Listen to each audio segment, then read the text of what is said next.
Welcome back, Nerd Squad, to Top 10 Nerd. I'm your host, Johnny Rogers. If you happen to be new here to the channel, make sure to hit that subscribe button. Plus, comment down below with who you are most excited to see in Avengers Endgame. Now, there will, of course, be spoilers in this video, so I'm warning you now. Turn back if you do not want your marvelous Marvel dreams to be ruined. Now that that's out of the way, let's get into today's list of the top 10 small details you missed in Avengers Endgame.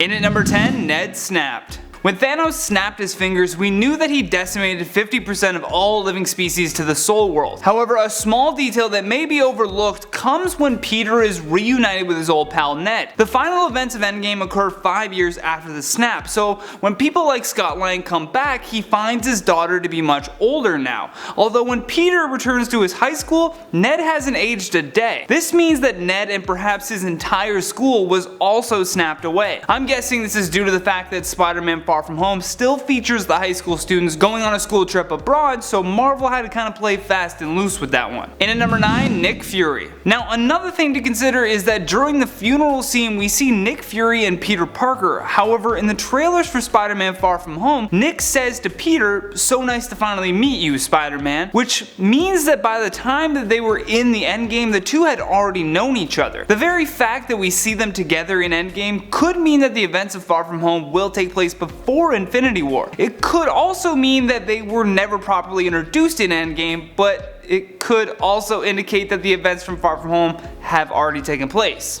I guess we'll have to wait and find out. In at number 8, Captain Marvel. In the beginning of the film, we see Carol Danvers coming to rescue Tony Stark and Nebula, who are drifting to their demise in space. Once they defeat Thanos for the first time, Danvers takes off, we're assuming, to protect other worlds.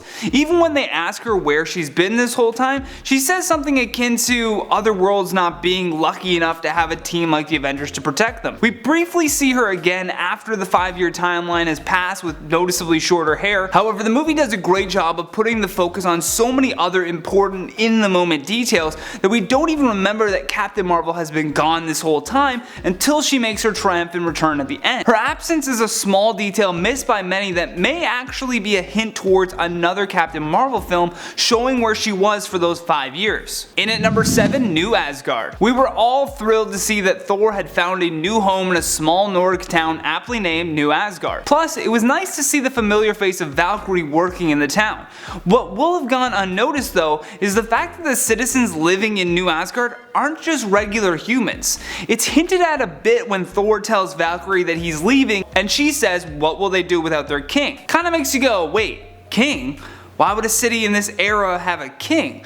Well, it's because the citizens of New Asgard are the survivors from the attack we saw in Thor Ragnarok. It's literally an oceanside town on Earth filled with these very powerful godlike people. In at number 6, Guardians of the Galaxy. When Thor returns to New Asgard after winning the war, he passes the leadership role over to Valkyrie and tells her that it's time to be who I am instead of who I'm supposed to be. This small line opens an even bigger can of worms when he joins the Guardians of the Galaxy. Chris Hemsworth felt he was stuck in the role of Thor, and it felt there wasn't much room for the character to grow until he was able to take a more comedic approach in Ragnarok. With him joining the Guardians, it could mean even bigger laughs for when Volume 3 is released. In at number 5, Falcon and the Winter Soldier. Towards the ending of the movie, we see Bucky Barnes nodding to Sam Wilson as he realizes that the old man sitting on the bench is Steve Rogers. Steve decides to remain in the past so that he can live his life with Peggy. It's a big reveal when Sam becomes the new Captain America, but the small detail missed by many is the setup for a Disney miniseries. Disney now has a title in the works called Falcon and Winter Soldier, but with Falcon becoming Captain America, it looks as though the series will focus on the legacy of Captain America. Considering in the comic books both Bucky and Sam have held the mantle,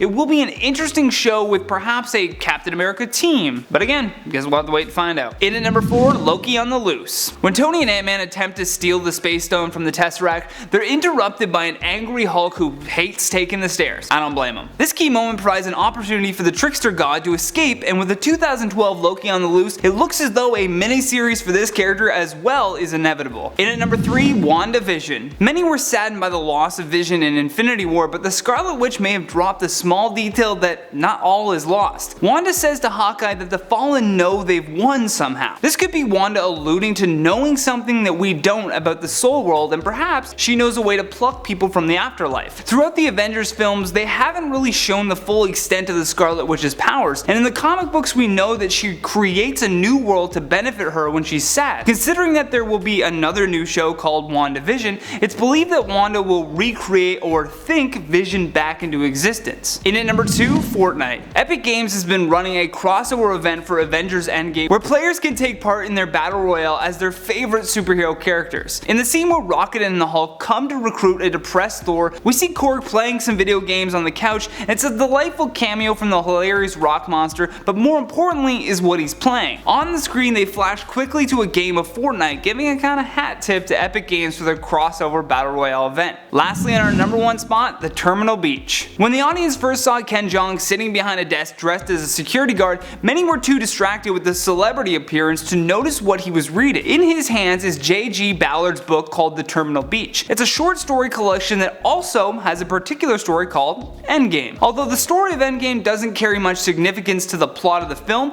it is a story about accepting death, so there's a bit of thematic symbolism there at least. And that has been the top 10 small details you missed in Avengers Endgame. Thank you so much for watching, and if you enjoyed this video, show us some love by tapping that like and subscribe button. Plus, comment down below with your thoughts on this list. And for more videos like this one, just click that playlist on your screen. From Top 10 Nerd, I'm Johnny Rogers. Until next time, take care.